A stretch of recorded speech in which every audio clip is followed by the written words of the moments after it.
Assalamualaikum warahmatullahi wabarakatuh. Alhamdulillahilladzi khalaqan nura 'alam bolam. Wassalatu wassalamu ala afdhalil anam wa ala alihi wa ashabihi mujahidiyil asnam. Amma ba'du. Faqad qala Allah Ta'ala wa la taqfu ma laysa laka bihi ilm. Al-ayah. Saudara dimanapun Anda berada, terlebih rekan generasi Aswaja yang saya hormati, semoga Allah Subhanahu wa Ta'ala senantiasa memberikan kesehatan kita punya jasmani dan kita punya ruhani. Saudara, di saat-saat ini kita diramaikan dan bahkan kita dihebohkan oleh berita-berita yang konon katanya berita tersebut bermula dari sosok yang backgroundnya sebagai tokoh agama. Salah satu daripada berita-berita tersebut katanya di Indonesia tidak ada dzurriyyah Rasul. Dan para habaib yang ada di Indonesia itu bukan dzurriyyah Rasul. Bahkan ada poin berita petir yang sangat mengejutkan yang membuat orang sehat tidak bisa merasa nyaman. Bahwasannya nasab Alawi sekalipun itu bukan dzurriyyah Rasul. Perkembangan berita ini semakin hari semakin tidak menentu. Hingga didapati informasi bahwasannya mustahil para habaib tersambung kepada Rasulullah Shallallahu Alaihi Wasallam. Poin berita ini menurut saya ini adalah poin berita petir. Siapa yang tidak terbangunkan oleh suara petir? Tidak ada, kecuali orang-orang yang tidak sehat. Baiklah saudara, di kesempatan hari ini saya akan membacakan salah satu kitab karya para ulama, yaitu kitab Bughyatul Mustarsyidin. Ini kitabnya bisa kita lihat sendiri. Kita semua pasti sudah tahu dengan kitab ini. Meskipun mungkin saja di antara kita belum ada yang mempunyainya. Tetapi yang jelas saudara, kitab ini merupakan salah satu kitab yang masyhur di kalangan para pelajar pondok pesantren salafi yang ada di Indonesia. Di dalam kitab ini, di halaman 296 ada redaksi seperti ini.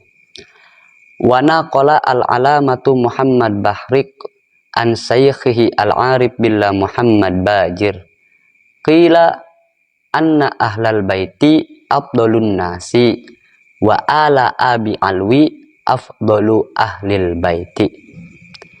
Al-alama Muhammad Bahri, beliau pernah mencatat daripada gurunya Al-Arif billah Muhammad Bajir bahwasannya dikatakan keluarga Nabi adalah paling utamanya manusia dan keluarga Abil Alwi adalah paling utamanya keluarga Nabi.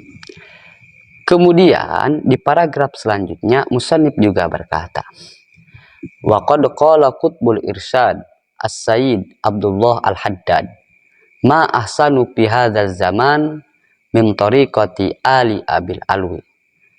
Berkata qutbul irsyad as-sayyid Abdullah al-Haddad bahwasannya tidak ada thariqah yang terbaik di zaman ini daripada thariqah keluarga Abi Alwi. Kemudian di paragraf selanjutnya beliau juga berkata, qala Sayyidul Imam Zainul Abidin Al-Aidrus asau qabaila bani Alwi fabalagu mi'atan wa khamsan wa isrina qabilatan. As-Sayyid Al-Imam Zainul Abidin beliau pernah berkata bahwasannya para ulama pernah menghitung qabilah Bani Alwi. Dan hitungan para ulama tersebut sampai kepada hitungan 125 qabilah. Siapa yang dimaksud dengan keluarga Abil Alwi yang disebutkan oleh tiga ulama besar tadi? Kata musannif di akhir paragraf bab ini, qultu wa ana bi ali Abi Alwi dzurriyyatas Sayyidina Alwi bin Ubaidillah bin Ahmad bin Isa. Maksud tujuan tiga ulama besar tadi ketika menyebutkan keluarga Abi Alwi, semuanya tertuju kepada keturunan Sayyidina Alwi bin Ubaidillah bin Ahmad bin Isa. Saudara, ini yang berbicara adalah Al-Arif Billah. Ini yang berbicara adalah Qutbul Irsyad. Ini yang berbicara adalah Al-Imam. Setahu kita, kedudukan ini bukan sembarang kedudukan. Di zaman kita, sekalipun ada orang yang berkedudukan seperti ini, itu pasti sangat jarang. Kenapa? Karena kita semuanya tahu bahwa zaman sekarang adalah zaman maraknya kebodohan. Saudara bisa dipahami dari tulisan ini bahwasannya muallif kitab Bughiyah dan ulama-ulama yang dicatat perkataannya tentang nasab Ba'alawi semuanya menetapkan nasab Ba'alawi, semuanya mengakui nasab Ba'alawi. Ketika kita merujuk kepada berita-berita yang tadi awal sudah saya sebutkan, terlebih kepada berita petir, ini sangat jelas-jelas bertentangan. Kenapa? Karena jelas berita tersebut menyatakan bahwa nasab Ba'alawi itu terputus, tidak tersambung kepada Rasulullah Shallallahu Alaihi Wasallam. Maka secara tidak langsung berita tersebut menyalahkan, membatalkan, menafikan apa yang ada di dalam kitab Bughiyah ini. Maka berarti muallif kitab Bughiyah ini memberitakan berita yang salah, memberitakan berita yang dusta, memberitakan berita yang bohong. Maka berarti juga ulama-ulama yang memiliki kedudukan al-arif billah, ulama-ulama yang memiliki kedudukan Qutbul Irsyad, ulama-ulama yang memiliki kedudukan al-imam, yang dicatat perkataannya tentang nasab Ba'alawi di dalam kitab Bughiyah ini, semuanya menetapkan penetapan yang bohong, menetapkan penetapan yang dusta, menetapkan penetapan yang salah. Maka berarti semua ulama tersebut pembohong, pendusta, penyebar berita hoaks. Kenapa natijah kesimpulan bisa jadi seperti itu? Hal ini didasari dengan kaidah akliyah yang cukup sederhana yang berbunyi kullu ma adda ilal kidzabi fahuwa kidzabun. Yang menjadi sumber berita yang dianggap bohong, yang menjadi sumber berita yang dianggap dusta, itu sama bohongnya, itu sama dustanya. Kemudian apa itu yang disebut dengan bohong? Yang disebut dengan bohong adalah kullu khabarin la yutabiqul waqi. Setiap informasi yang tidak sesuai dengan fakta itu bohong namanya. Informasi yang beredar dan heboh sekarang di tahun 2023 ini, para habaib bukan dzurriyyah Rasul. Katanya informasi ini adalah informasi sahih. Di dalam istilah fuqaha, pendapat yang bertentangan dengan pendapat sahih, kebanyakan pendapat tersebut adalah pendapat fasid.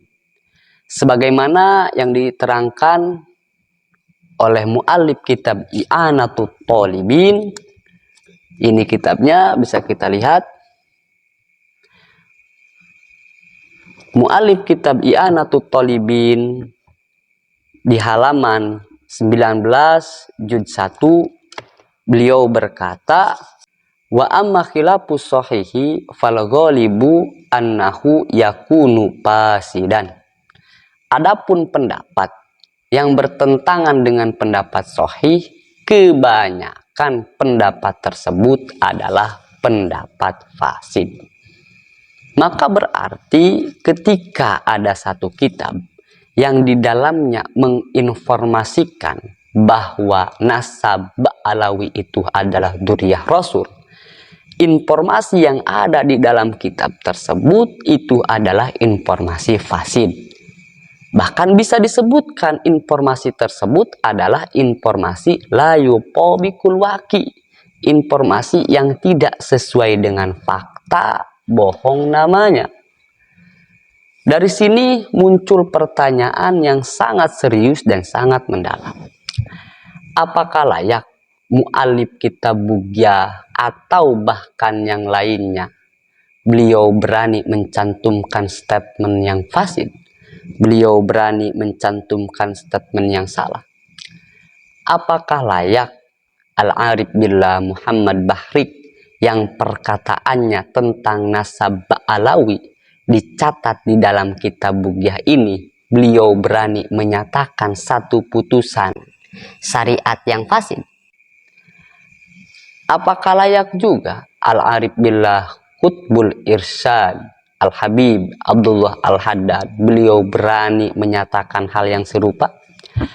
Apakah layak juga Al-Imam Zainal Abidin beliau berani melakukan hal yang sama? Apakah memang beliau-beliau ini di dalam ilmu nasab kurang begitu mengerti sehingga layak disebut bahwa beliau-beliau ini tidak mengerti di dalam ilmu nasab, jauh dibandingkan orang-orang yang menafikan nasab Ba'alawi ini? Ini semua sangat-sangat tidak layak. Kenapa? Beliau-beliau itu adalah orang-orang yang memiliki kedudukan Al-Arif Billah, adalah orang-orang yang memiliki kedudukan Qutbul Irsyad, adalah orang-orang yang memiliki kedudukan Al-Imam. Kita semua tahu dengan pangkat dan martabat Al-Arif. Mana mungkin orang yang sudah berkedudukan seperti ini menetapkan satu keputusan yang mana beliau tahu keputusan itu adalah keputusan fasid? Karena perlu dicatat saudara, yang disebut dengan wali Allah, jangankan perkara yang diwajibkan, jangankan perkara yang disunnahkan, perkara yang dimubahkan pun oleh mereka dijadikan taat kepada Allah. Sebagaimana keterangan Al-Imam Syekh Ibrahim Al-Baizuri di dalam kitabnya Tuhfatul Murid di halaman 81 ketika beliau menjelaskan sifat amanah, beliau berkata, fil awliya'il ladzina hum atba'uhum man yasilu lima qaumin tasiru harkatuhu wa sakanatuhu ta'atan bin niyat. Di dalam golongan wali yang mana mereka ini adalah pengikutnya para rasul, ada seorang wali yang sampai kepada martabat pergerakan dan diamnya dijadikan taat kepada Allah Subhanahu wa taala dengan niat yang sholih. Apa yang dikatakan oleh Syekh Ibrahim Al-Baizuri ini merupakan martabat wali yang paling rendah. Kenapa saya bisa menyatakan hal seperti itu? Hal ini bisa dibuktikan dengan perkataan Imam Dasuki di dalam kitabnya Ummul Barahim. Ini kitabnya bisa kita lihat di halaman 182. Syekh Dasuki berkata, kana adnal awliya'i lillahi yasilu ila rutbatin tasiru ma'aha mubahatuhu kulluha ta'atin. Serendah-rendahnya martabat wali itu sesuatu yang dimubahkan kepadanya dijadikan taat olehnya kepada Allah Subhanahu wa ta'ala. Sekarang mari kita pikir bersama, mana bisa penebar berita dusta, penebar informasi bohong, penebar informasi hoak mendapatkan kedudukan Al-Arif Billah, mendapatkan kedudukan Qutbul Irsyad, mendapatkan kedudukan Al-Imam? Kita semua tahu dengan kedudukan Al-Imam itu seperti apa. Sangat-sangat jauh orang-orang yang berkedudukan seperti ini menetapkan satu putusan tanpa menggunakan ilmunya. Silahkan Anda pikir sekaligus Anda menentukan pilihan. Anda memilih mengikuti ulama-ulama terdahulu yang berkedudukan Al-Imam, yang berkedudukan Al-Arif Billah, yang berkedudukan Qutbul Irsyad, yang menetapkan nasab Ba'alawi, atau Anda lebih memilih sekelompok orang-orang yang ada di zaman sekarang yang menyatakan terputusnya nasab Ba'alawi, yang mana segalanya belum jelas. argumentasinya belum jelas, kedudukan orangnya juga belum jelas, ahli dan tidak ahlinya di dalam ilmu nasab juga belum jelas. Bahkan didapati informasi bahwa mereka ini di dalam menafikan nasab Ba'lawi sudah tidak menggunakan teori ilmu nasab yang secara utuh yang telah ditetapkan oleh para ulama. Silahkan Anda pikir sendiri, Anda mempunyai akal sehat. Yang jelas saudara, syariat memerintahkan kita untuk mengikuti sesuatu yang jelas-jelas saja. Dan syariat melarang kepada kita untuk mengikuti sesuatu yang tidak jelas. Sebagaimana firman Allah di dalam Al-Quran, A'udzubillahi minasyaitonirrajim, Bismillahirrahmanirrahim, wala taqfu ma laysa laka bihi ilm. Al-ayah dijelaskan di dalam kitab tafsir Jami'ul Ahkam lil Imamil Qurtubi. Ini kitab tafsirnya.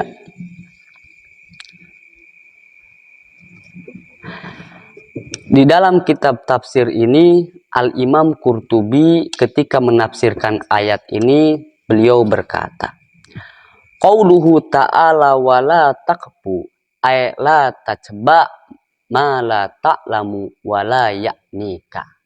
Yang artinya, jangan pernah kamu mengikuti persoalan yang kamu sendiri belum mengetahuinya. Di kita tidak tahu siapa itu yang menafikan nasab Ba'lawi, yang diakui banyak ulama yang bermartabat tinggi. Di mana kedudukan mereka dengan kedudukan para ulama terdahulu? Dan yang terakhir, saran dari saya untuk rekan generasi Aswaja dimanapun Anda berada, kita ini kesulitan keluar dari kedudukan muqallidin, artinya orang-orang yang bertaklid. Di dalam syariat, seorang muqallidin cukup mengikuti apa yang telah ditetapkan oleh para ulama tanpa menanyakan argumentasi dan dalilnya. Sebagaimana kedudukan bertaklid yang dijelaskan oleh Al-Imam Syairoji di dalam kitabnya Aluma. Di halaman 125, Al-Imam Syairoji berkata, Anna taklida kubulul qawli min ghairi dalilin. Bahwasannya taklid menerima satu pendapat tanpa menanyakan dalilnya, tanpa menanyakan argumentasinya, tanpa menanyakan alasannya. Maka dengan ini, sebagaimana kedudukan kita sebagai muqallidin, cukup kita mengikuti apa penetapan para ulama tentang sahihna nasab Ba'lawi, tanpa harus kita menanyakan argumentasinya, tanpa harus kita menanyakan alasannya. Dan yang terakhir, sebagaimana nasihat Syekh Ibrahim Al-Laqani di dalam kitabnya Johar Tauhid, apa kata beliau? Fatabi'is sholiha miman salafa wajani bil bid'ata miman khalafa. Fatabi'i, ikutilah jalan orang-orang soleh dari golongan ulama terdahulu kalian, dan jauhilah sesuatu yang baru yang dilontarkan oleh orang-orang belakangan atau ulama-ulama akhir zaman. Wabillahi taufiq li ahsani thoriq. Wassalamualaikum warahmatullahi wabarakatuh.